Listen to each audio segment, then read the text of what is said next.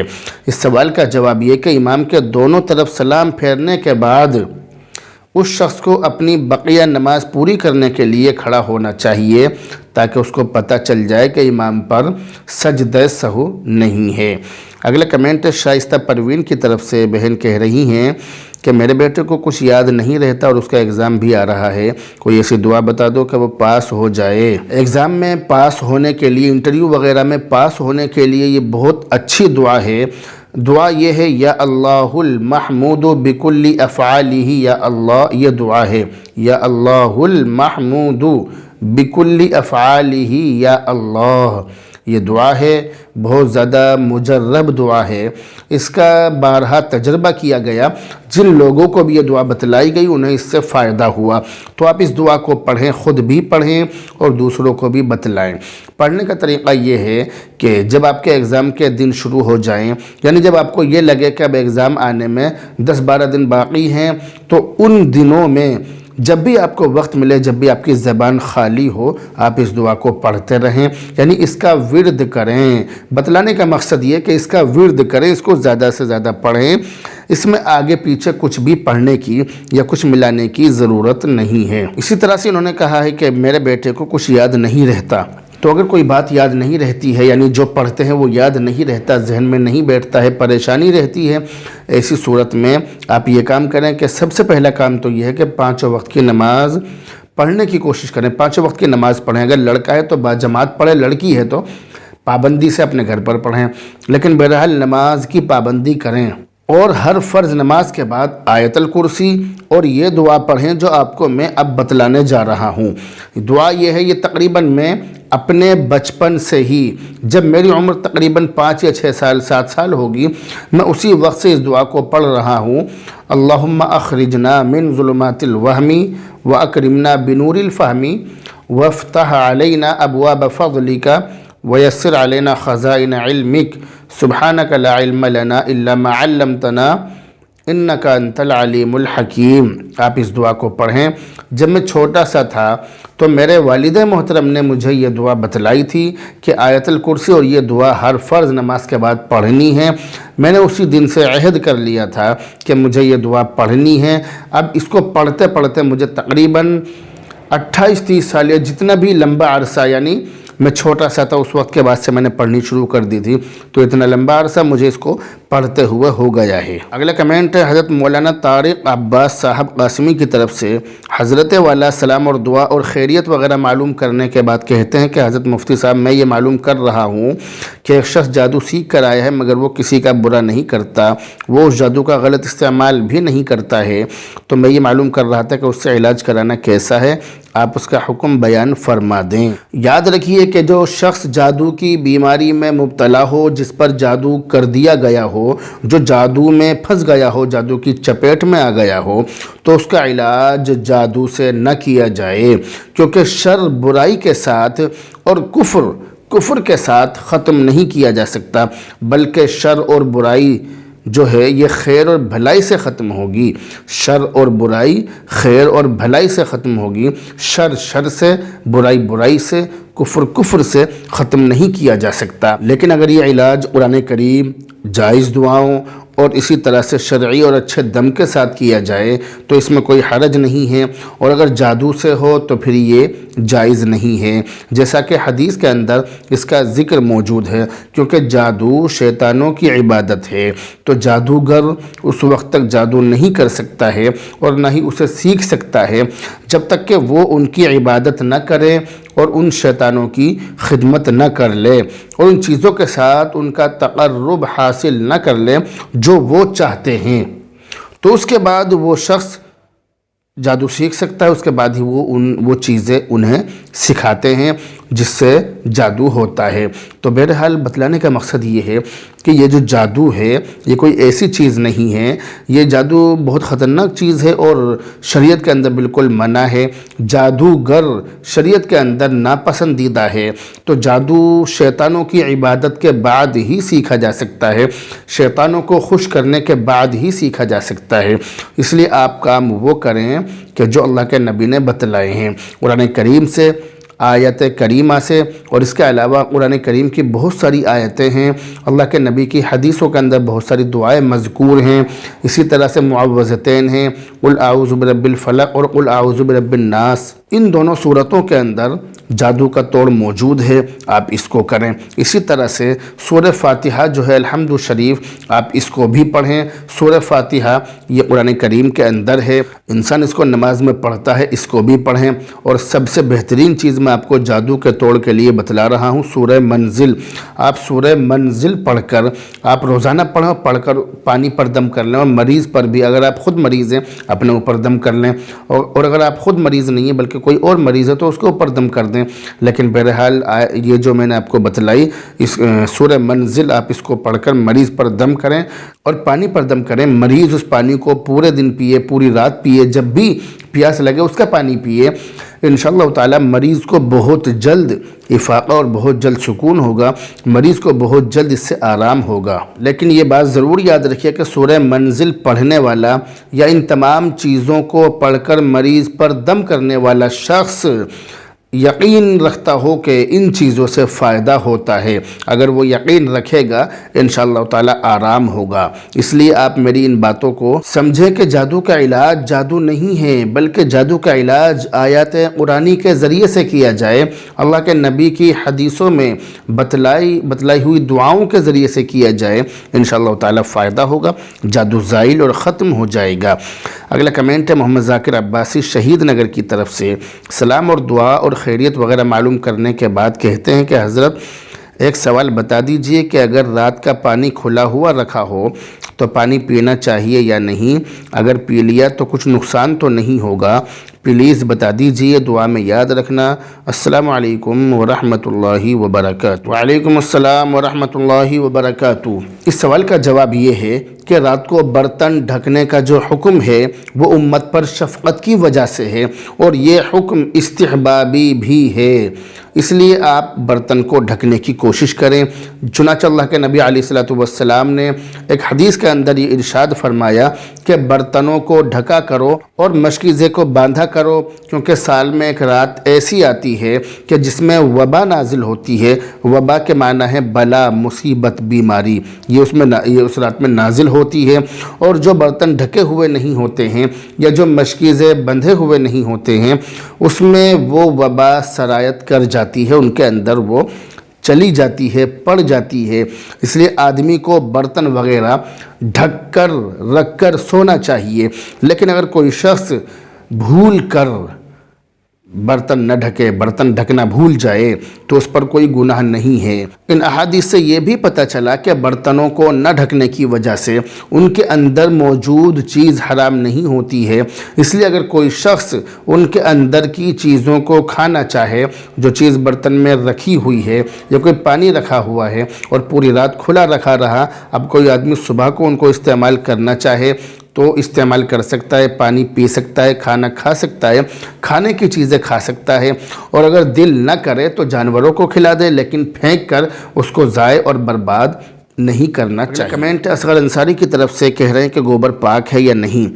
گوبر جو انہوں نے معلوم کیا ہے، یعنی جو بھینس وغیرہ گوبر کرتی ہے تو وہ پاک ہے یا نہیں، اس کے بارے میں انہوں نے معلوم کیا ہے، کیونکہ ان چیزوں سے ہمارے یہاں پر روٹیاں بنتی ہیں اور ہمارے یہاں گھروں کو لیپا جاتا ہے، یعنی مٹی وغیرہ میں گوبر ملا کر پھر پورے گھر کو، یعنی جن گھروں میں فرش نہیں ہوتا، جو گھر کچے ہوتے ہیں، ان گھروں میں اس طرح سے ہاتھ سے لیپا جاتا ہے، وہ بہت اچھا لگتا ہے۔ وہ پرانے زمانے کی باتیں ہیں، مگر اب بھی اس طرح سے گاؤں میں ہوتا ہے۔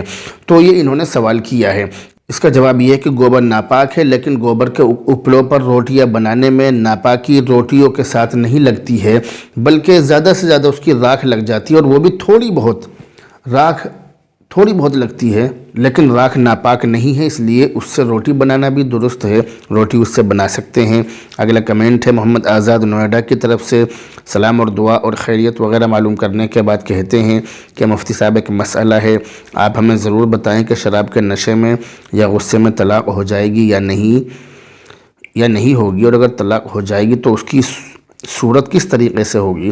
آپ اس کا ہمیں خلاصہ بتائیں، اللہ آپ کو جزائے خیر عطا فرمائے۔ اس کا جواب یہ ہے کہ طلاق عموماً عام طور پر غصے کی حالت میں ہی دی جاتی ہے، اور غصے کی حالت میں دی گئی طلاق شرعاً واقع ہو جاتی ہے۔ اگر کوئی شخص اپنی بیوی کو ایک ساتھ 3 طلاق دے دے تو تینوں طلاقیں واقع ہو جاتی ہیں، تینوں طلاقیں اس پر پڑ جاتی ہیں، اور بیوی شوہر پر حرمت مغلظہ کے ساتھ حرام ہو جاتی ہے، رجوع کا حق ختم ہو جاتا ہے۔ عدت گزرنے کے بعد بیوی دوسری جگہ نکاح کرنے میں مکمل طور پر آزاد ہوگی۔ چنانچہ قرآن کریم کے اندر ارشاد ہے فَإِن طَلَّقَهَا فَلَا تَحِلُّ لَهُ مِن بَعْدُ حَتَّى تَنكِحَ زَوْجًا غَيْرَهُ، یعنی اگر شوہر بیوی کو تیسری طلاق دے دے تو جب تک وہ عورت دوسرا نکاح نہ کر لے وہ پہلے شوہر کے لیے حلال نہیں ہوگی۔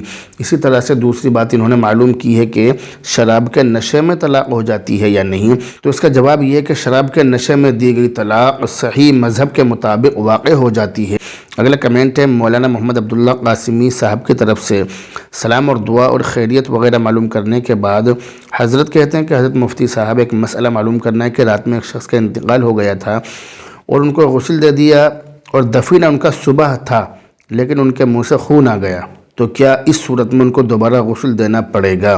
یہ جو آپ نے سوال کیا ہے، اس سوال کا جواب یہ ہے کہ ایسی صورت میں ان کو دوبارہ غسل دینے کی ضرورت نہیں ہے۔ اگلا کمنٹ ہے نسیم انصاری بہار کی طرف سے، سلام اور دعا کے بعد کہتے ہیں کہ مفتی صاحب آپ سے ایک مسئلہ معلوم کرنا ہے، جیسے کہ فرض نماز میں امام کے پیچھے پہلی صف مکمل ہونے کے بعد دوسری صف میں ایک مقتدی ہو تو اس کی نماز ہو جائے گی یا نہیں، یا کیا مسئلہ ہے، رہنمائی فرمائیں۔ آپ کے سوال کا جواب یہ ہے کہ ایسی صورت میں بعد میں آنے والا شخص یہ کوشش کرے کہ اگلی صف میں جگہ بنا کر کھڑا ہو جائے، لیکن اگر اگلی صف پوری طرح سے مکمل ہو چکی ہو اور کھڑے ہونے کی بالکل بھی جگہ نہ ہو تو ایسی صورت میں یہ شخص امام کے رکوع میں جانے کا انتظار کرے۔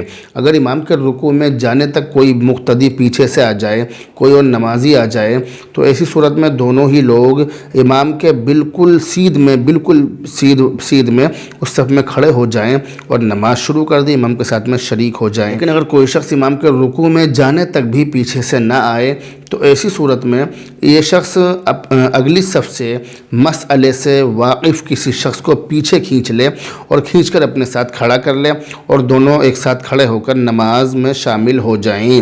اور اگر کوئی ایسا شخص نہ ملے کہ جو مسئلے سے واقف ہو اور عام آدمی کو کھینچنے میں یہ اندیشہ ہو کہ نماز فاسد ہو جائے گی، یا یہ اندیشہ ہو، یہ خطرہ ہو کہ بعد میں جھگڑا بھی بن سکتا ہے، تو ایسی صورت میں پھر وہ اکیلا ہی کھڑا ہو کر نماز پڑھ لے، کوئی حرج اس میں نہیں ہے۔ اگلا کمنٹ قاری حفظ الرحمان صاحب کی طرف سے، سلام اور دعا کے بعد کہتے ہیں کہ حضرت ایک مسئلہ پوچھنا ہے کہ جیسے ہم فرض نماز پڑھ رہے ہیں اور ہماری پینٹ گھٹنے پر سے تقریباً 3 انگل کے برابر پھٹ رہی ہو تو کیا ایسی صورت میں نماز ہو جائے گی یا نہیں، یہ انہوں نے سوال کیا ہے۔ اس سوال کا جواب یہ ہے کہ مرد کا سطر ناف سے لے کر گھٹنوں تک ہے اور عورت کا سارا بدن سطر ہے، لیکن ہر نماز میں عورت ہتھیلیاں، چہرہ اور دونوں پاؤں کھلے رکھ سکتی ہے۔ اگر مرد یا عورت کا سطر اس عضو کے چوتھائی حصے کے بقدر کھل جائے اور ایک رکن کی مقدار یعنی 3 مرتبہ سبحان اللہ سبحان اللہ سبحان اللہ کہنے کے وقت کے بقدر کھلا رہ جائے تو ایسی صورت میں اس کی نماز فاسد ہو جائے گی، نماز اس کی ختم ہو جائے گی۔ اور اگر ایک چوتھائی حصے سے کم کھلا ہو یا چوتھائی یا اس سے زیادہ کھلا ہو لیکن ایک رکن کے وقت کے بقدر کھلا ہوا نہ رہے، یعنی اس سے پہلے ہی وہ ڈھک لے، تو ایسی صورت میں اس کی نماز نہیں ٹوٹے گی، نماز اس کی فاسد نہیں ہوگی۔ اس مسئلے کو سامنے رکھ کر آپ اپنے مسئلے کو آسانی سے سمجھ سکتے ہیں۔ اگلا کمنٹ محمد امتیاز گڈا بہار سے، سلام اور دعا کے بعد کہتے ہیں کہ حضرت اسٹرابیری کھانا کیسا ہے، یہ انہوں نے سوال کیا ہے۔ اسٹرابیری پھل کھانا یہ جائز ہے، یہ ہمارے یہاں پر دکانوں پر ٹھیلوں پر بہت زیادہ ملتا ہے، لیکن جیسا کہ اس کے بارے میں بہت سارے لوگ یہ کہتے ہیں، یعنی عوام میں سے ہی لوگ اس کے بارے میں کہتے ہیں کہ یہ پھل کھانا جائز نہیں ہے کیونکہ زقوم کا درخت ہے، اور زقوم ان شجرۃ الزقوم طعام الاسیم، اس کے بارے میں قرآن کریم کے اندر موجود ہے کہ جہنمیوں کا کھانا ہوگا، تو اس لیے یہ کھانا جائز نہیں ہے، اسٹرابیری کھانا جائز نہیں ہے۔ ایسا لوگ کہتے ہیں کہ یہ جہنم کا پھل ہے اس لیے کھانا جائز نہیں ہے، یہ بات بالکل غلط ہے، ایسا نہیں ہے۔ زقوم کا جو درخت ہے وہ الگ ہے، زقوم کا زقوم جو ہے وہ الگ چیز ہے اور یہ الگ چیز ہے۔ زقوم جزیرۃ العرب میں اور اس کے علاوہ دوسرے بنجر صحراؤں میں بھی پایا جاتا ہے۔ صاحب روح المعانی نے لکھا ہے کہ دوسرے بنجر صحراؤں میں بھی پایا جاتا ہے، مگر یہ اسٹرابیری نہیں ہے، اسٹرابیری الگ چیز ہے اور زقوم الگ چیز ہے۔ لغت کی کتابوں میں کہیں بھی زقوم کا مصداق اسٹرابیری کو قرار نہیں دیا گیا ہے۔ اگلا کمنٹ ہے زکریا عالم کی طرف سے، کہہ رہے ہیں کہ جس نے نبی کو دیکھا ہے وہ صحابی کہلاتا ہے، تو اگر کوئی نبی کو خواب میں دیکھے تو کیا وہ بھی صحابی ہے؟ اس کا جواب یہ ہے کہ نبی کو خواب میں دیکھنے والا شخص صحابی نہیں ہے اور صحابی نہیں کہلا سکتا ہے۔ صحابی وہ ہے کہ جس نے اللہ کے نبی علیہ السلام کو ایمان کی حالت میں دیکھا ہو اور ایمان کی حالت میں ہی ان کا انتقال ہوا ہو، ان کی وفات ہوئی ہو۔ اگلا کمنٹ جمیل احمد کی طرف سے، کہہ رہے ہیں کہ مفتی صاحب قرآن میں 15 سجدے ہیں لیکن سب لوگ 14 سجدے بتاتے ہیں، تو ہمیں کتنے سجدے کرنے چاہیے؟ یہ انہوں نے سوال کیا ہے۔ اس کا جواب یہ ہے کہ فقہائے احناف کے نزدیک دلائل کی روشنی میں قرآن کریم میں 14 سجدے ہیں۔ 14 آیات ایسی ہیں کہ جن کے پڑھنے یا سننے سے سجدہ کرنا واجب ہو جاتا ہے۔ سورہ حج کے اختتام سے قبل، سورہ حج جہاں پوری ہو رہی ہے وہاں پر اسے تھوڑا سا پہلے ایک آیت ہے، فقہائے احناف کے نزدیک وہاں پر سجدہ کرنا واجب نہیں ہے۔ اس کے جو تفصیلی دلائل ہیں وہ آپ کتابوں کے اندر دیکھ سکتے ہیں، لیکن بہرحال وہ سجدہ جو سورہ حج کے اختتام پر ہے وہ فقہائے احناف کے نزدیک سجدہ نہیں ہے، اس پر سجدہ کرنے کی ضرورت نہیں، اس پر سجدہ نہیں ہوگا۔ دوسرا سوال بھی انہی کی طرف سے یہ کہہ رہے ہیں کہ مفتی صاحب کوئی خاتون سنت روزہ رکھے اور اس دوران حیض آ جائے تو کیا اس روزے کی قضا اس خاتون کے ذمہ لازم ہوگی؟ یہ انہوں نے سوال کیا ہے، تو اس کا جواب یہ ہے کہ نفل روزہ یا نفل نماز یا سنت روزہ یہ رکھنے سے، یعنی شروع کر دینے کے بعد اگر توڑ دیا گیا تو بعد میں اس کی قضا کرنا واجب ہے۔ چنانچہ اگر کسی عورت نے نفلی روزہ رکھا یا سنت روزہ رکھ لیا، پھر صبح صادق کے بعد اسے حیض آ جائے، اسے ماہواری آ جائے، تو اس کا روزہ فاسد ہو جائے گا، ٹوٹ جائے گا۔ اس لیے حیض ختم ہونے کے بعد کبھی بھی اس روزے کی قضا کرنا اس کے لیے واجب ہوگا، وہ اس روزے کی قضا کرے گی۔ ایسا نہیں ہے کہ اگر ماہواری آ جائے یا روزہ ٹوٹ جائے، نفلی یا سنت روزہ اگر ٹوٹ جائے تو پھر اس کا رکھنا واجب نہ ہو، تو ایسا نہیں ہے۔ اگلا کمنٹ صاحب عالم سعید کی طرف سے، سلام اور دعا کے بعد یہ کہتے ہیں کہ مجھے یہ پوچھنا ہے کہ حدیث میں ہے کہ حافظ اپنے خاندان کے 10 ایسے لوگوں کی سفارش کرے گا کہ جن کے لیے جہنم واجب ہو چکی ہوگی، تو خاندان والوں سے کیا اس کے خونی رشتہ دار جیسے دادا، چچا وغیرہ مراد ہیں یا نانی، ماموں وغیرہ مراد ہیں؟ جواب عنایت فرمائیں، عین نوازش ہوگی۔ اس کے بارے میں کتابوں کے اندر، حدیثوں کے اندر یہ مذکور ہے کہ اس کے خاندان کے 10 لوگوں کی سفارش کی جائے گی، یعنی حافظ قرآن اپنے خاندان کے 10 ایسے لوگوں کی سفارش کرے گا کہ جن کے لیے جہنم واجب ہو چکی ہوگی۔ لیکن کسی بھی کتاب میں، کسی بھی معتبر کتاب میں اور کسی بھی حدیث کے اندر اس چیز کی وضاحت نہیں ہے، اس چیز کی صراحت نہیں ہے کہ خاندان والوں سے کون لوگ مراد ہیں۔ اس سے مراد اس کے دادا کی طرف کے لوگ ہیں یا اس کے نانا، ماموں وغیرہ کی طرف کے لوگ ہیں، اس طرح کی کوئی بات نہیں، کوئی صراحت نہیں ہے۔ امید ہے کہ دونوں ہی طرف کے لوگ ہوں گے، لیکن جو چیز خاص نہ ہو، جو چیز شریعت میں مخصوص نہ ہو، اس چیز کو خاص کرنا، مخصوص کرنا شریعت اس بات کی اجازت نہیں دیتی ہے، اس لیے اس چیز کو خاص نہیں کیا جا سکتا ہے۔ اگلا کمنٹ محمد عبید اللہ علوی کی طرف سے، کہہ رہے ہیں کہ مفتی صاحب پھوپھی کی لڑکی سے نکاح جائز ہے یا نہیں؟ یہ انہوں نے سوال کیا ہے۔